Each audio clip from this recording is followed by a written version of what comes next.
La bête, la créature, El Monstro. Nombreux sont les noms que l'on attribue au fléau qui a récemment frappé la petite région agricole de Constant-le-Cachou, petit village tranquille du nord de la France, et qui s'est rapidement étendu à tout le pays. Une énigme, un mystère. Personne ne sait vraiment ce qu'elle est, ni ce qu'elle veut. Il y a quelques semaines, le petit village de Constant-le-Cachou a été le théâtre d'un drame sans précédent. Une personne a été tuée par ce qui semblerait être une bête sauvage. Personne ne l'a vraiment vue, et la peur commence à s'étendre sur toute la région. Nous nous sommes rendus là-bas afin d'en savoir plus sur les circonstances de cette tragédie. Nous rencontrons alors une personne qui dit avoir vu la créature et qui nous met en garde sur celle-ci. Oui, je vous dis que je l'ai vue aussi bien que je vous vois. Elle devait faire au moins 5 pieds de haut et elle avait une espèce de grande mâchoire comme ça. Ça ressemble à rien de ce que j'ai pu voir dans ma vie. Ça doit être encore la faute de ces foutues centrales là. Avec ces produits chimiques bizarres qu'on ne sait pas ce qu'il y a dedans. D'ailleurs, on milite dans le coin contre ça, justement. Et puis même que si ça se trouve, c'est peut-être une énième truc que le gouvernement essaye de nous cacher. Vous savez, un peu comme la zone 51 chez les ricains, là. Nos recherches nous amènent à présent vers un jeune homme parisien qui apparemment aurait survécu à une rencontre avec la bête.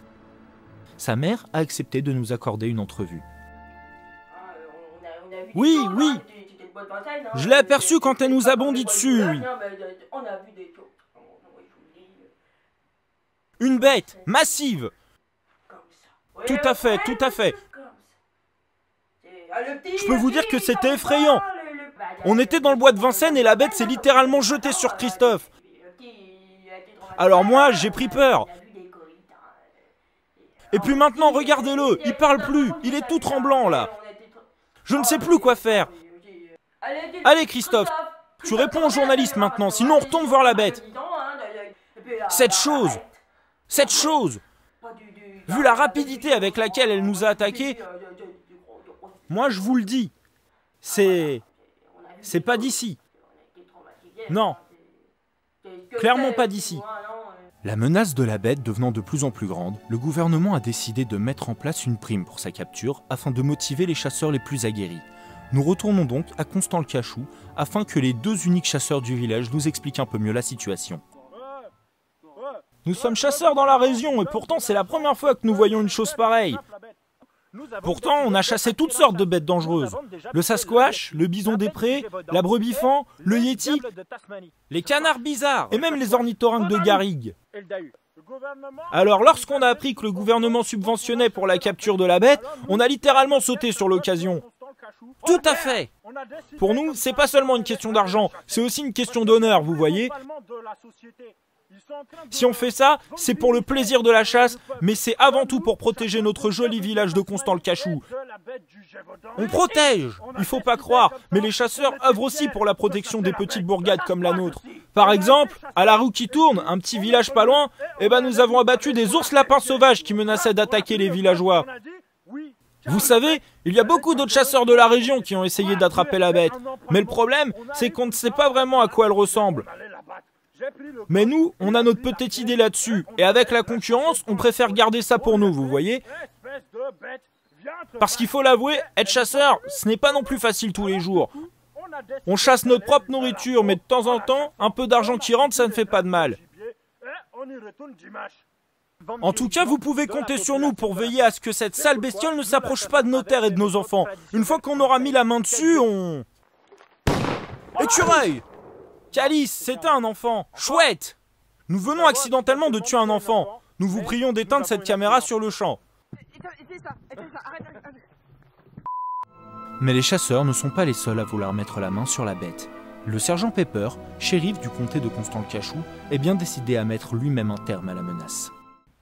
Vous savez, c'est la routine. Entre les hommes des sables et les mangeurs de mouktouk, on a rarement des problèmes dans la région.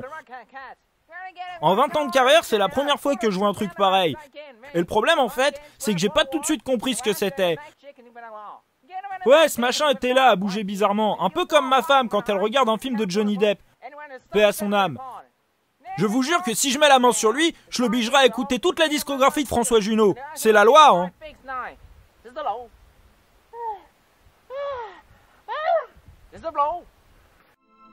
Le mystère s'épaissit sur cette bête dont tout le monde parle.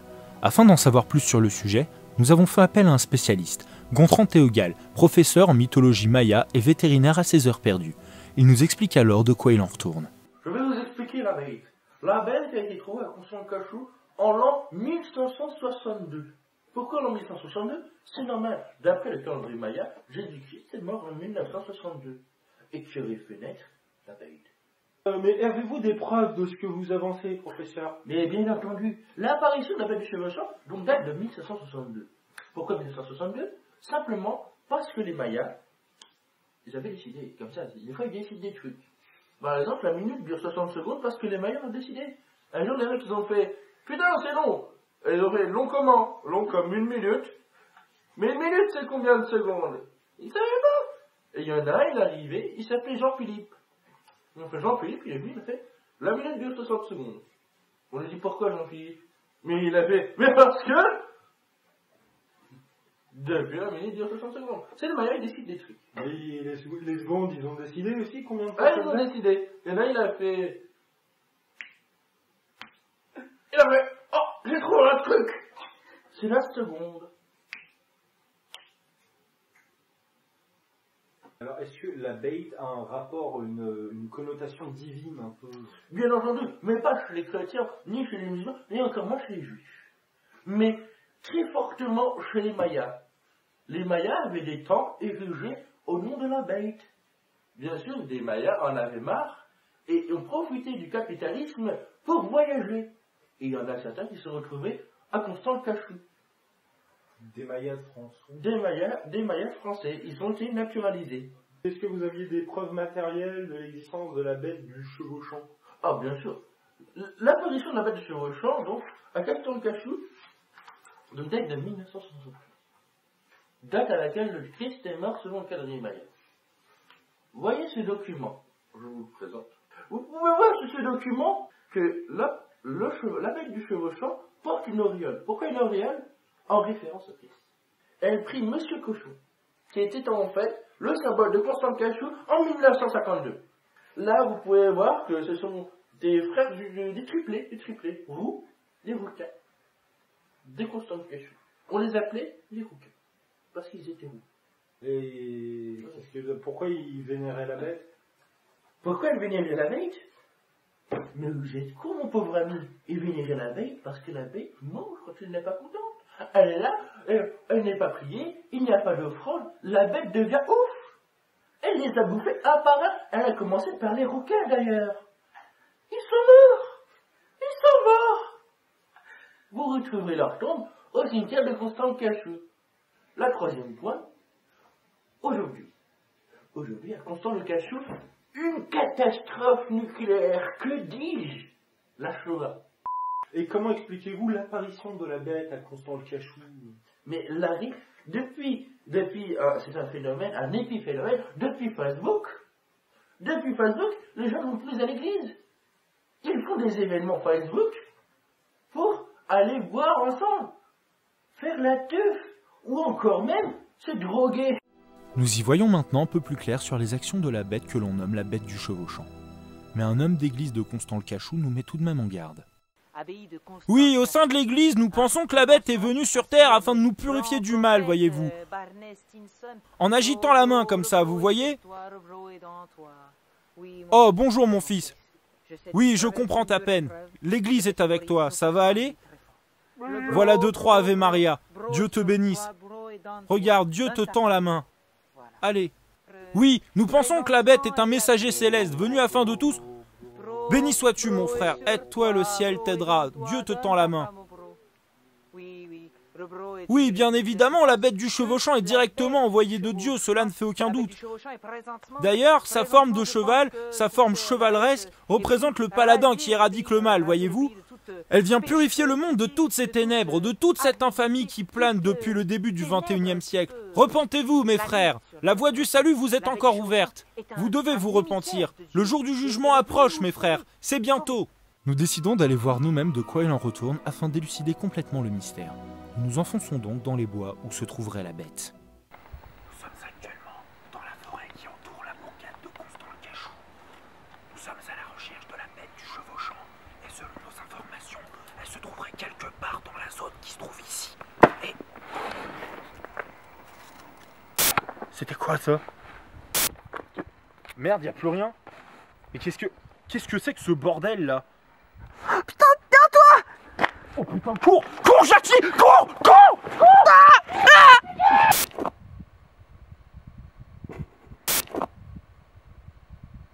C'est pas ma guerre, colonel. C'est pas ma guerre. Oh putain, Jackie! Jackie, t'es là! Jackie, c'était quoi ce bordel? Jackie, qu'est-ce que... Oh putain! Oh putain, non! Non!